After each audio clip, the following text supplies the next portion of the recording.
The wind moaned across the old countryside road as Emily Carter's car rolled to a stop in front of a towering Victorian mansion that seemed to have been forgotten by time itself. She had never seen it before, yet the address was clear, her late aunt's inheritance. Emily was a woman in her late 20s, independent, practical, yet wounded by a recent heartbreak that had driven her to escape city life. The mansion stood beneath an iron-gray sky, its windows dark, its walls streaked with years of rain and neglect.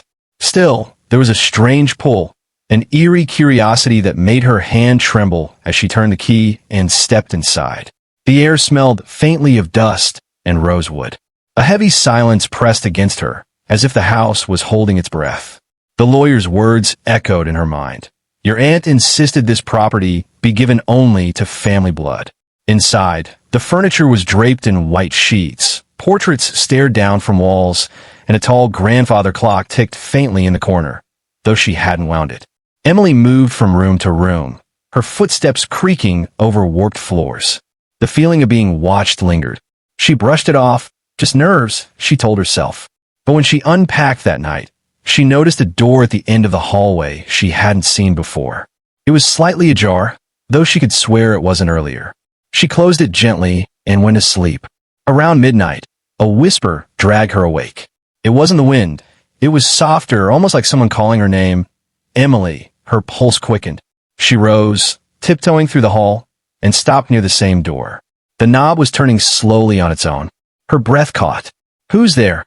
she asked, her voice trembling. No answer. The door creaked open, revealing nothing but darkness inside. She flicked the light switch, but it didn't work. Just before she turned away, she saw movement, a flicker like a shadow slipping back. The next morning, she explored the room in daylight. It was a nursery, walls peeling, a cracked mirror, and a rocking chair that swayed faintly even without a breeze. On the dresser lay a single photo, a child, pale-eyed and unsmiling, standing beside a woman who looked disturbingly like Emily. The back read, Emily and Mother, 1998. But Emily had no memory of this woman. Her mother had died when she was a baby. That night, the whispers returned. Louder this time. Don't leave. The old clock struck 12. She grabbed her phone to call her friend, but there was no signal. Only static hissed through the speaker, followed by a faint voice. You came back. The power went out. Candlelight flickered as Emily backed away from the phone. Then she heard footsteps upstairs, slow, deliberate, heavy. She took a flashlight and climbed the stairs. The attic door was open now. Inside, the air was freezing. Dust danced like ghosts in the beam of her light. She found old trunks, yellowed papers, and under a sheet, an antique mirror.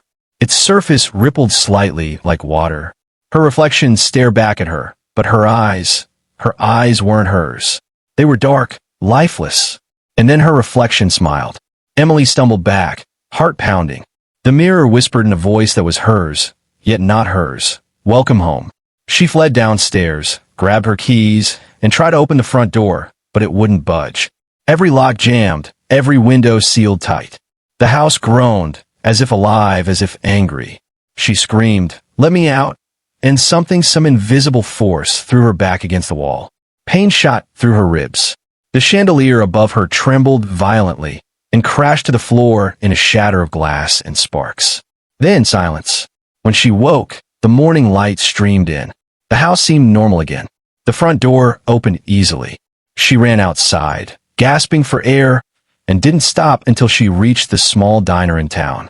She told the locals what had happened, but their faces turned pale. One old man muttered, "That house doesn't belong to the living anymore. It burned down 30 years ago with your mother inside." Emily froze. "That's impossible," she whispered. The man shook his head. "Some people say it still stands, but only for the blood that calls it home." Determined to prove she wasn't losing her mind, Emily drove back. But where the mansion had stood, there was nothing, just a blackened foundation, overgrown with weeds and ash. No walls, no clock, no mirror, only the faint smell of smoke. Her car wouldn't start. The air grew cold. Then she saw a figure in the ruins, a woman in a long gray dress, her hair matted, her face burned but familiar. "Mother," Emily whispered. The woman's eyes met hers. "You were never supposed to leave. The ground trembled.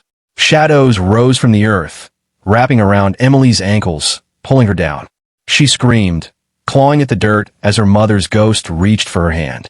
"Stay," the voice whispered. "We've been waiting." The next day, townsfolk found Emily's car abandoned by the ruins. Her suitcase lay open, clothes scattered, but no sign of her. Only a single item remained on the passenger seat. A photo, old and faded, showing a woman and a child standing before a pristine mansion. On the back, written in blood-red ink, "Welcome home." Weeks later, the house appeared again, fresh, restored, as if it had never burned. And at the upstairs window, a pale woman could be seen looking out, her eyes empty, her hand pressed to the glass. Those who passed by said she looked just like Emily Carter. The mansion's clock had begun to tick again. And every midnight, if you stood close enough, you could hear a whisper from inside. "The unwelcome has come home."